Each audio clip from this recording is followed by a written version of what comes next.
Welcome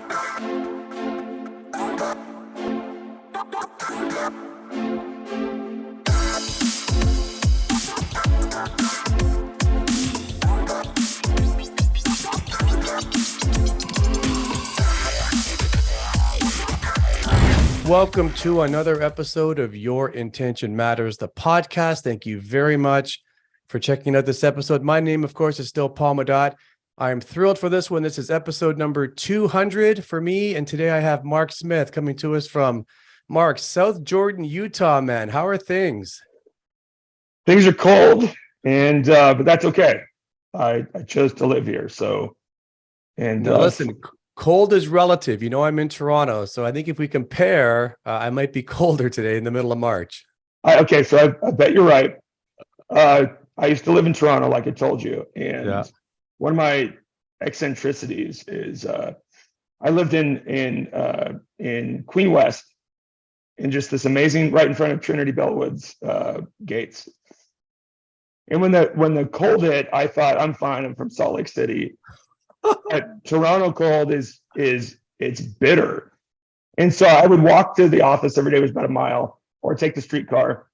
And I noticed everybody had their Canada Goose or Moose Knuckle or whatever, Patagonia.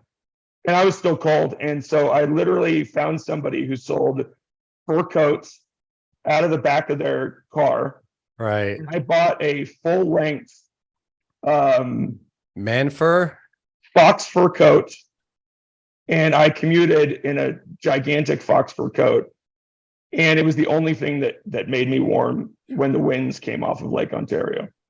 Yeah, it can be pretty bad up here, but that's what you get with four season living, right? I mean, it is what it is. Yeah, but honestly, Toronto, home away from home, that is, you have the best city. I love it there. Well, Mark, I appreciate that, man. And I appreciate you being here. Do me a favor, say hi to everybody, provide a quick intro, and then we'll jump into your story. Sure. My name is Mark Smith. Grew up in Southern California, but I've lived everywhere. Currently based in Salt Lake City, Utah. Just got back from about a year in Eastern Europe. And spend most of my time right now just helping Ukrainian refugees. My career is in sales and operations leadership. High volume, mostly B2C, SMB sales or operations of organizations that have at least 100,000 customers. And took a year off again to help out refugees. But when I'm not doing that, I either volunteer in local schools, I write, or I do actually do some work where I advise C-level executives. Ostensibly on the revenue operations, but a lot of times just on their lives. And then I help companies understand their inside sales funnel better than they've ever understood before. Married, husband, father, both, neither? Married 20 years. I've got a 11-year-old boy who's almost bigger than I am. Got a 4-pound teacup Yorkie who's the love of my life. And yeah, I mean, I'm a happy camper. Life's well, I good. appreciate you being here, Mark. And, you know, as we had a chance to speak before I hit record, I laying down the foundation for the podcast, and it's called Your Intention Matters. And it's really built off of my premise that nothing is really given to any of us. And it all starts with mindset and intention, and it's rolling over achievement. And I'm looking forward to you sharing your story. You ready to go?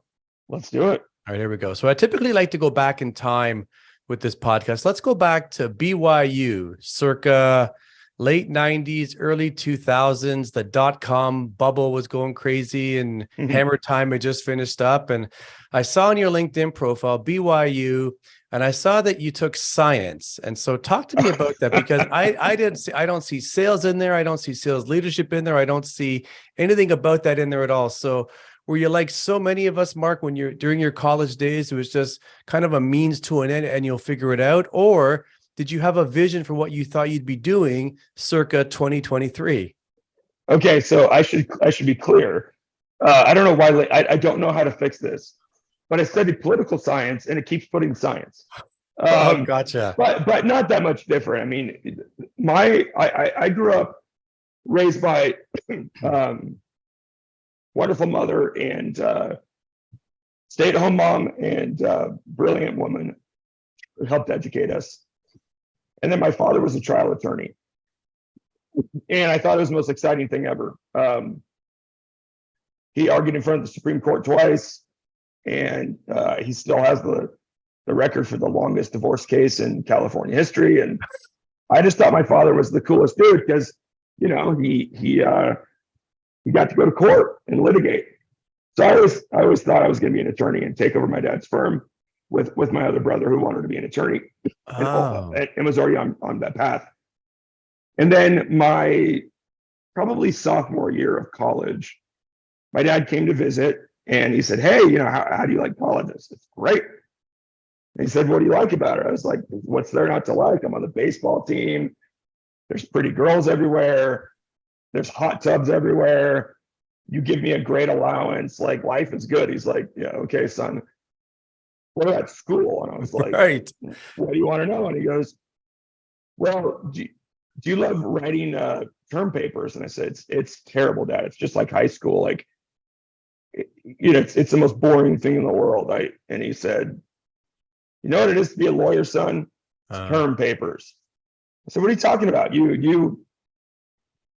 I've watched you in court." He goes, "Yeah, son, I take you to court because it's fun for you to watch me litigate. But more than 95% of my time is essentially research and writing term papers." I said, "Well, that sounds terrible." And he goes, "It is. What do you think about doing something else?" I said, "Yeah, Anything." and yeah, it really was. So from that point on, it was, well, what am I going to do? Because I mean, I had no plans at all. And so naturally, sales. So of course, back then there was absolutely no sales training in college. There barely is any now. Mm-hmm. But I got a job as a pharmaceutical sales rep, which was just the luckiest thing in the world. I was 21 years old. There was 5,500 applicants for, I think, 10 roles. And I got the job honestly because the hiring manager saw my resume and was like, "Oh, he played baseball and he plays golf and he's young. We could use a cool dude on the team." And I had no sales ability and I was pretty crappy at it. But my career started just pure luck because a bad manager decided to hire me because he thought I'd be fun to have.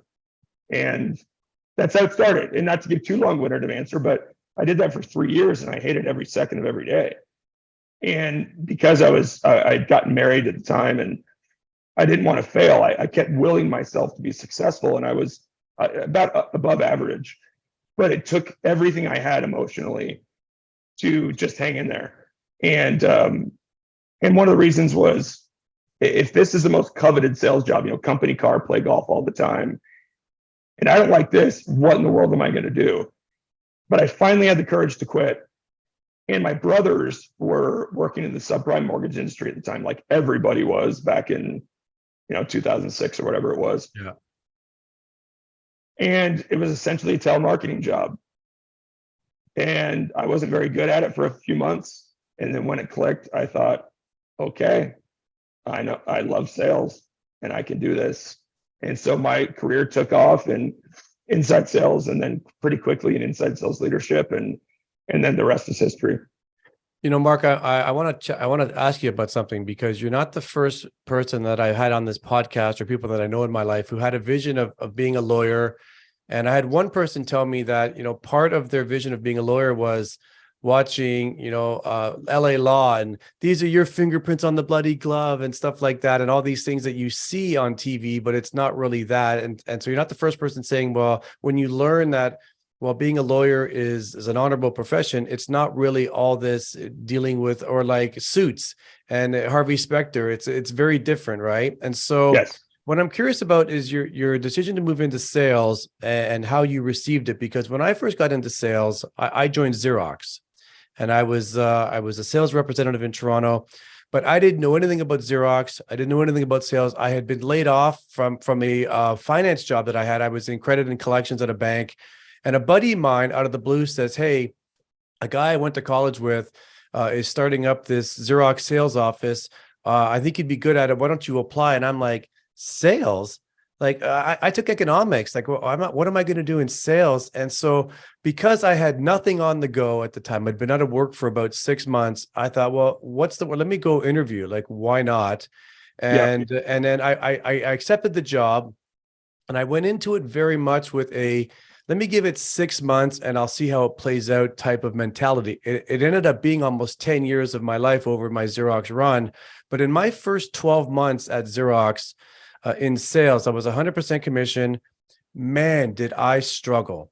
I could not figure it out. I was the guy. I was in early, I was out late. Like, I was all in on this new thing for me, but I must have mentally quit half a dozen times in that first year. How I got through it, I'm so grateful I did, because I wouldn't be doing what I'm doing today had I not. But it was a real struggle. And you said, so you hated, your first 3 years in sales, but I'm assuming if you gave it 3 years, you must have figured it out, because it's too hard of a job to not achieve success and still do it. And so how did you battle through that? And when did you really figure it out? Do you think this is kind of for me? Oh man. I mean, there, I think you'll agree, there's no exaggeration. There are millions upon millions of salespeople that when they started their career were given almost no training. Yeah.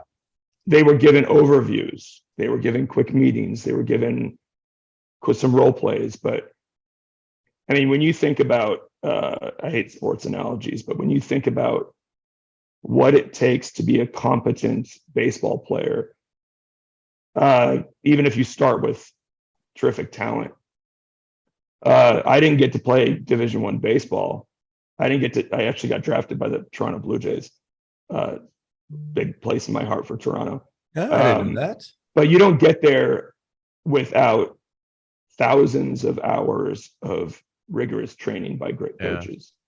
And then you get into sales and they're like, hey, here's a 1 week training, and then please go sell lots of things for us. And so the motivation for me was, frankly, to not fail. It was to not embarrass myself to my young wife.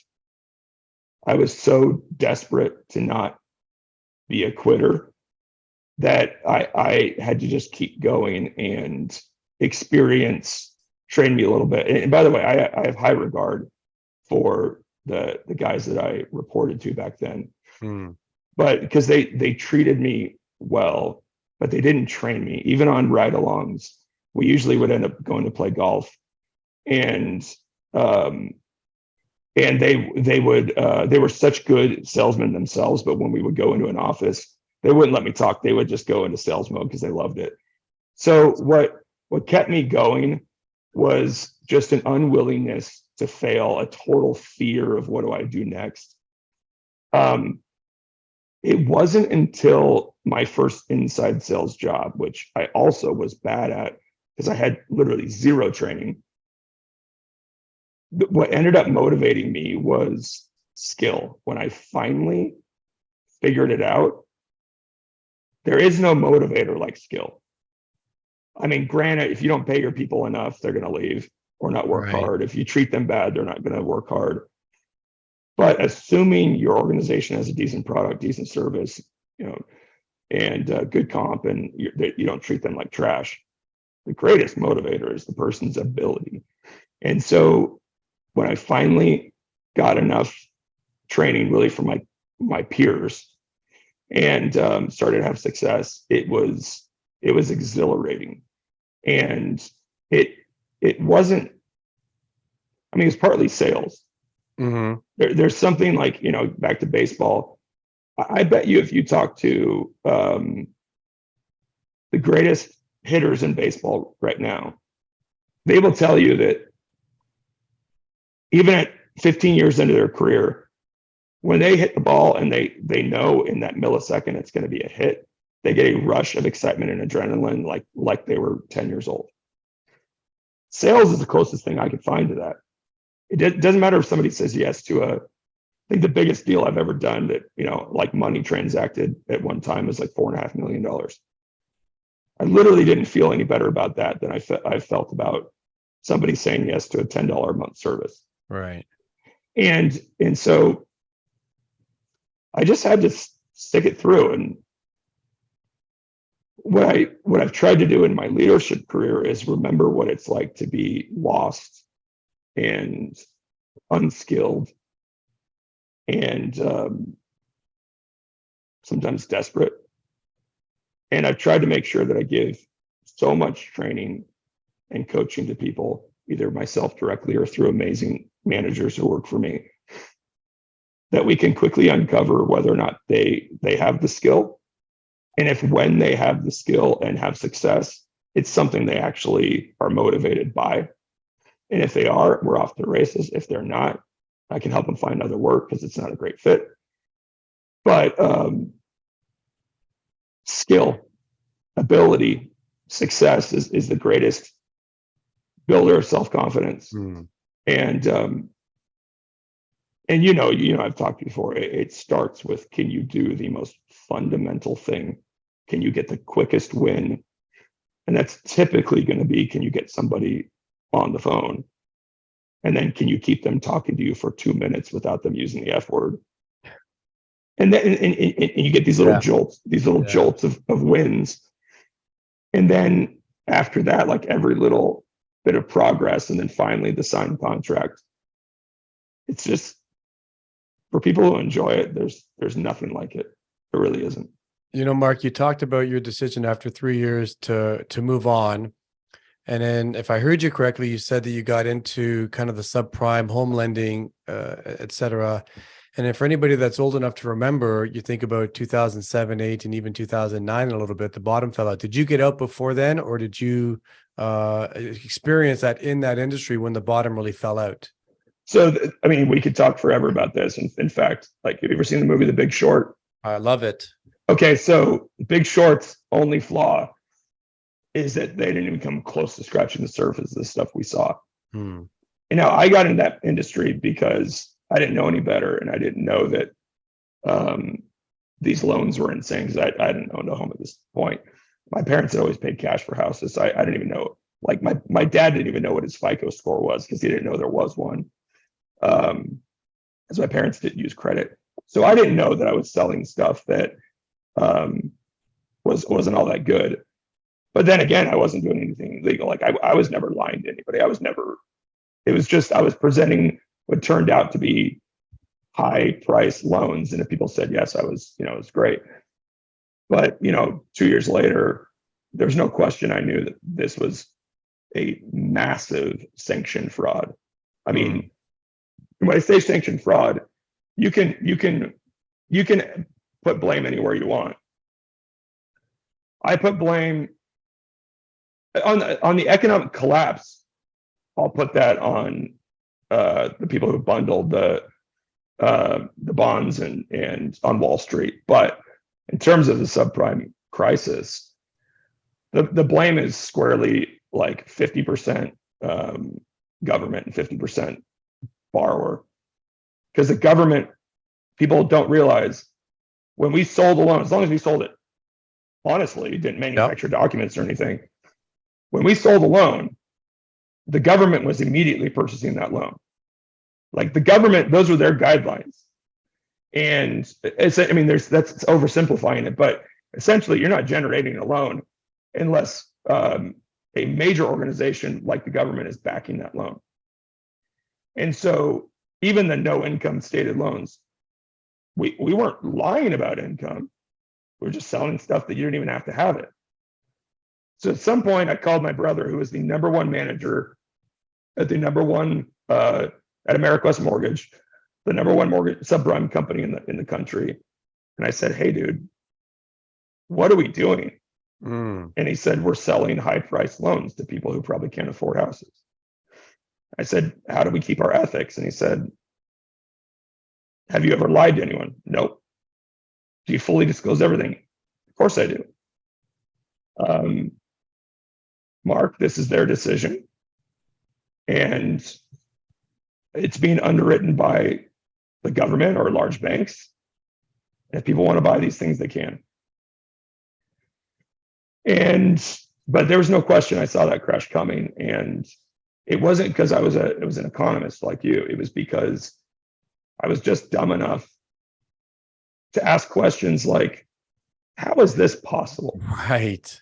How is it that nobody I talk to has any money in the bank, but has like $40,000 of credit card debt?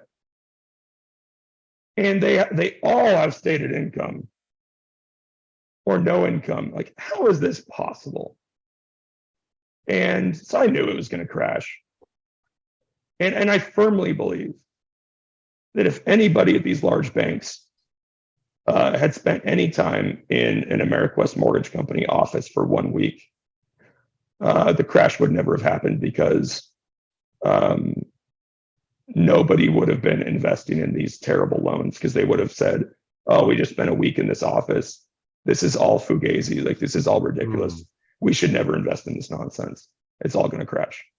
Mark, do you have any regrets for staying as long as you did? It sounds like you were aware, you figured it out, and then it sounds like you got out. But was there a time when you look back that could you have gotten out earlier, or was it just it played out the way it did?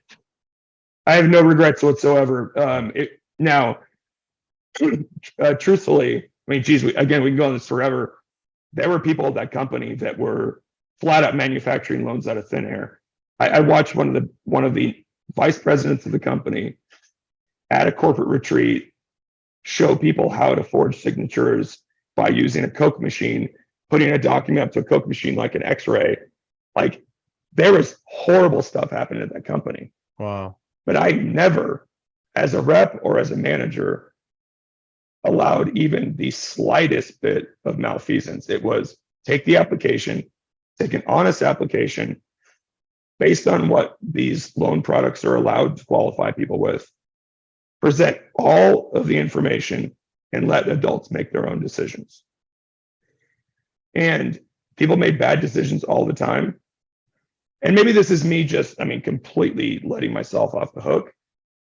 But again, this was the FHA, this was Lehman Brothers. These were massive banks, sure, with Harvard economists saying, we want to lend money to these people. And these people looking at all the terms and saying, I want to take this risk. No, I don't feel bad about it at all, because I've never once lied to a client in my entire life. Nor have I offered anything illegal. I've offered stupid things. Yeah. But come on, are you unethical for being a seller of denim shorts? No. I think they're ugly and they're ridiculous, but I don't think you're going to hell because you offer a terrible clothing item that 1.5 billion people wear every day.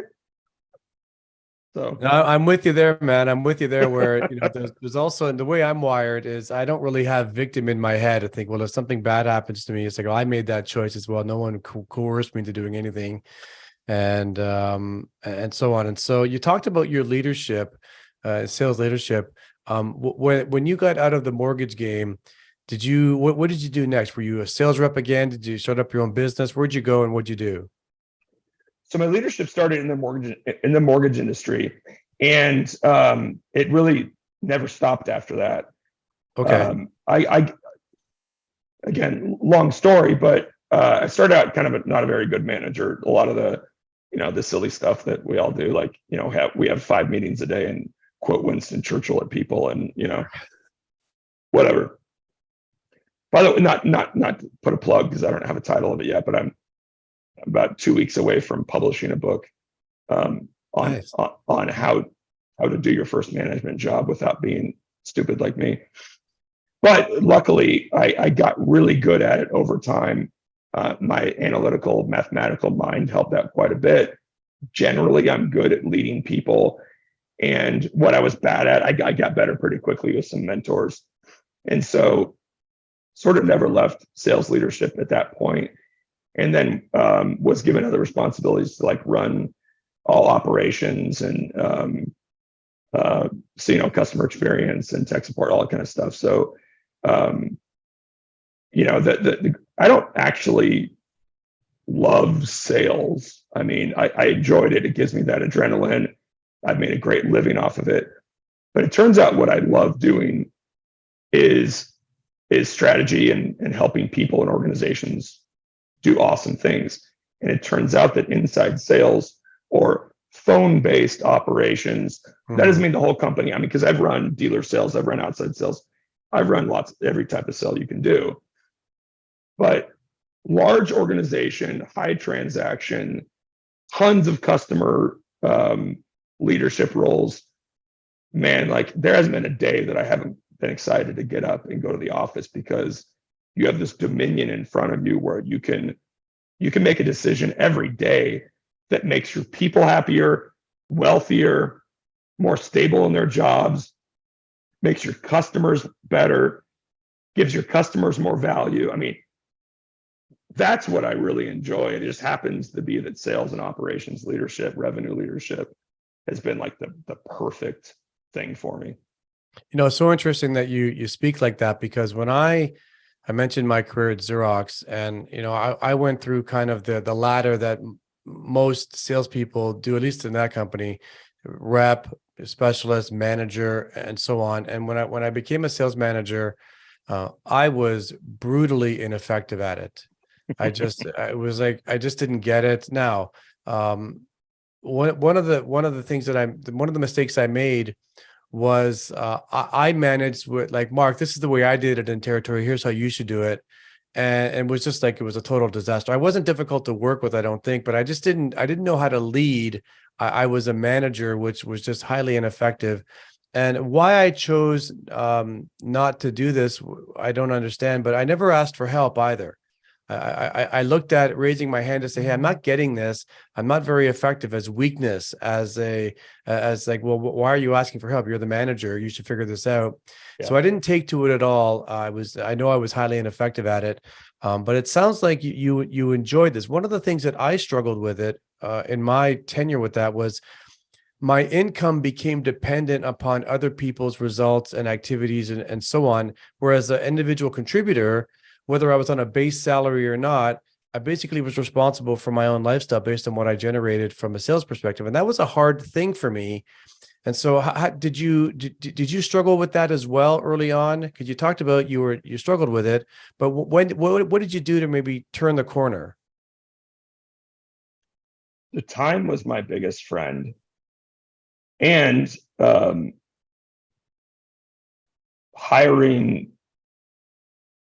accidentally hiring the right people was really the thing that helped, because time, in that I had the ability to not be very good, but not get, fired. I mean, I was putting up the numbers, but it was really more of I was given the time to develop. And then I had people that, because they knew I cared so deeply about their success, they forgave me for all my flaws, and they told me what my flaws were, and then I was able to improve upon them. Like, I gave the example of Winston Churchill quotes. I mean, I think like chapter 4 in my book is, sales is not war. No one's shooting at you. Right. There's not nearly the metaphorical value that you think it is. But like, at one point, Dan Circuit, is a friend to today, told me, hey man, you do know that like no one's inspired by the war stories that you tell every day.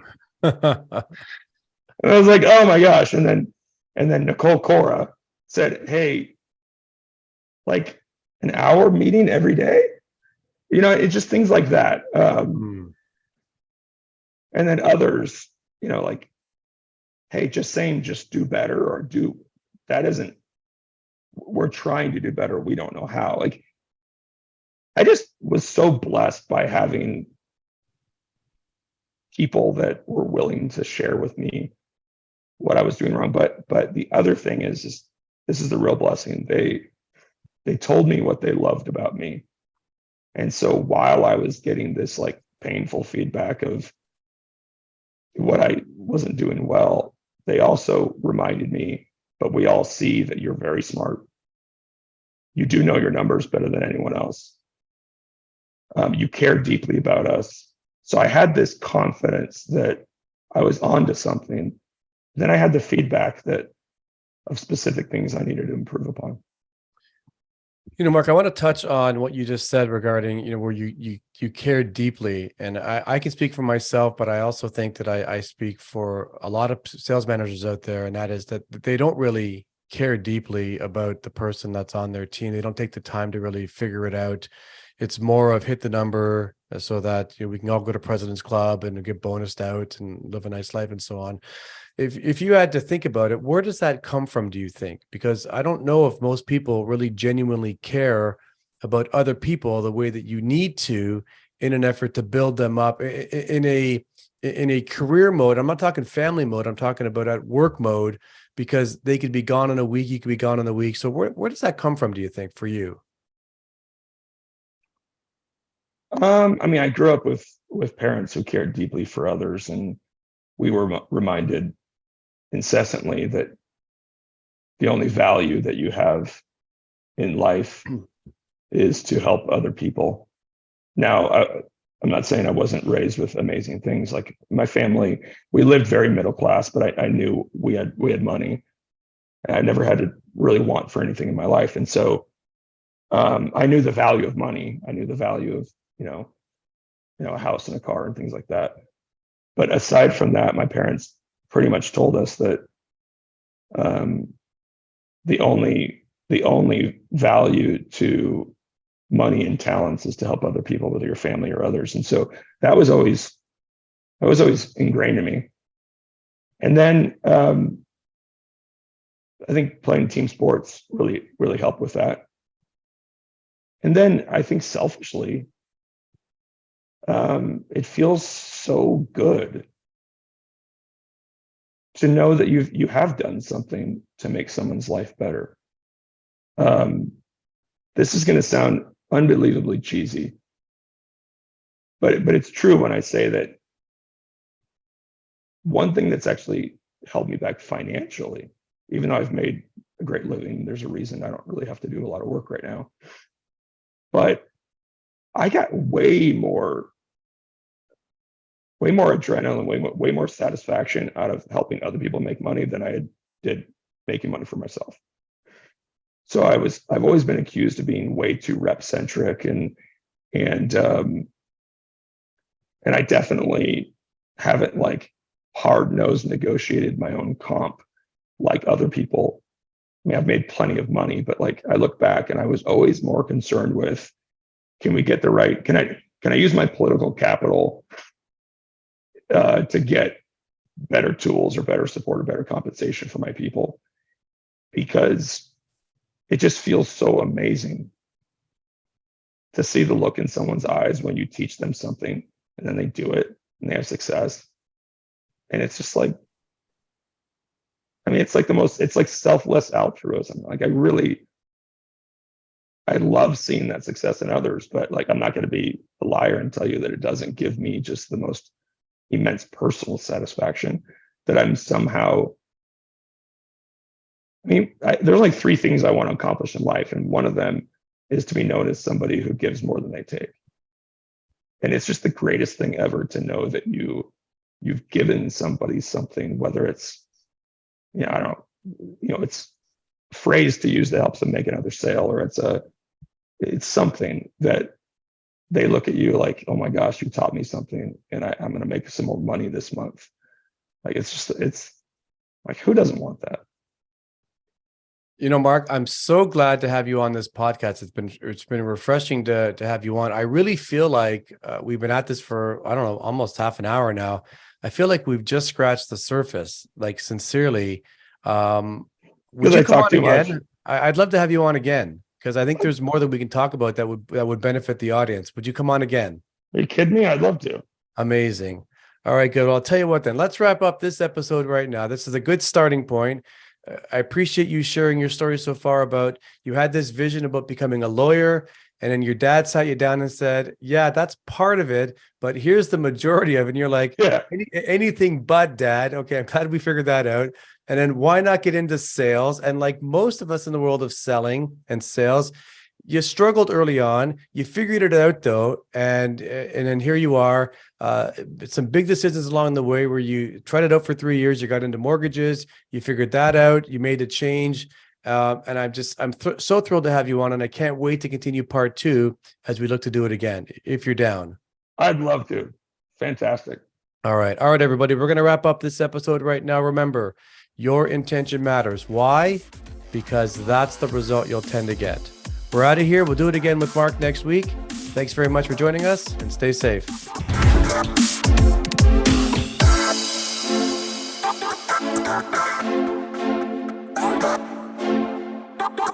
Yeah.